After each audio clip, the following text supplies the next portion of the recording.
With me now is Angela Diffley. And Angela, look, Britain, Germany really not wanting to send their ships, it sounds like, to the Strait of Hormuz. It's not looking like the waterway is going to be open to traffic anytime soon.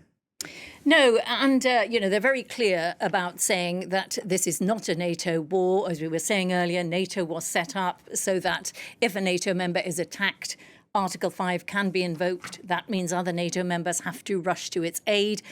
Both Starmer and the Germans are keen to point out that that is not the same thing as starting a war without consulting NATO allies and then obligating them to join you in that. So they're very clear about that.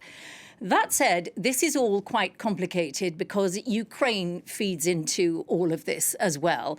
Number one, the Europeans are reluctant to anger Donald Trump too much, lest he decide to stop allowing sharing American intelligence with Ukraine. They have been extremely helpful to the Ukrainians in terms of intelligence, the ability they have to share intelligence with Ukraine, and also even stop selling necessary war equipment to Ukraine or to the Europeans to back up Ukraine.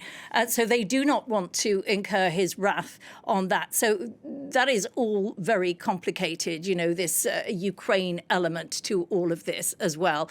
And also, the country that benefits most, the longer this war continues, is Russia. We have already seen Donald Trump waive the sanctions. He issued a waiver to sanctions on Russian oil for 30 days, which benefits Russia, of course. And all of that is again, problematic. In fact, Donald Trump also said on the plane over the weekend, he said, somebody said something about, Vladimir Putin was helping the Iranians. And he sort of said, well, look, I can't really criticize them because they could say that we're helping the Ukrainians. This constant lenience with Russia and reluctance to criticize Russia, all of this is feeding into this very complicated decision within the European Union over how much to help out the United States in this increasingly messy war. What it looks like, from what Starmer was saying, is that already divisions between the European Union need to be ironed out.